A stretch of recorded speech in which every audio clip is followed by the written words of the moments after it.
Now let's look at how we can explicitly raise errors. We may want to raise errors for general error handling, debugging, validation, control flow, or even for security purposes. So if we look at the example I have here, I have created a function called positive value that takes a single parameter. And in the body of the function, it checks to see if this parameter is less than 0. And this is where we are going to do our error handling. If it is not less than 0, we will print out to the console the value x is positive. And where this pass is, I'm going to change this to the raise keyword. I'm going to raise a value error.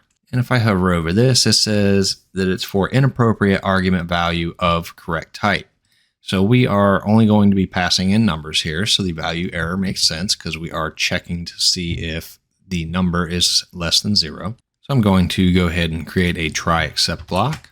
And under the try, I am calling the function with a -2. And under the except, I have value error as E, and I am printing out error and then the contents of the value error.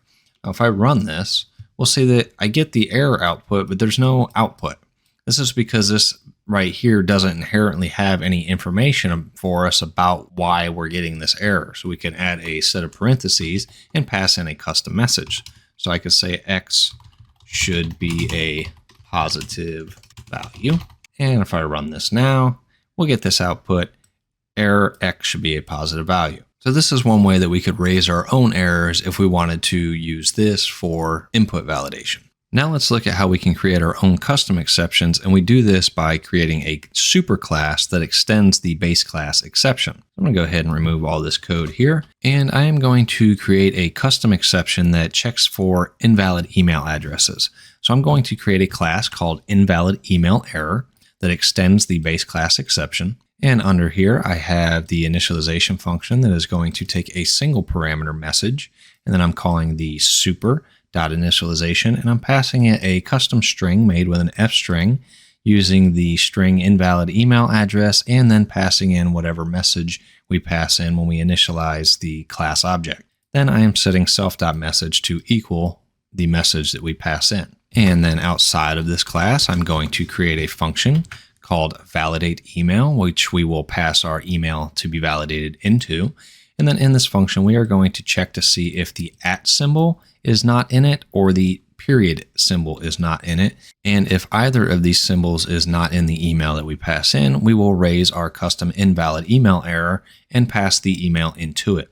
Now I will create a try except block that takes in some user input for an email address and validates that email. So here we have our try block that contains a variable email set to equal some input that's prompting the user to enter an email address.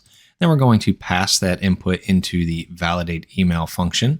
And should an error arise, we will get the exception down here. But if an error doesn't arise, we will get email is valid and output the email. So if I run this and I give it a valid email such as jesse.warner@xyz.com and hit enter, we get email is valid and it outputs the email back to me. Now, if I were to run this and pass in something that is not a valid email, such as just my name, and hit enter, we'll get the output error invalid email address, and it's giving me what I entered.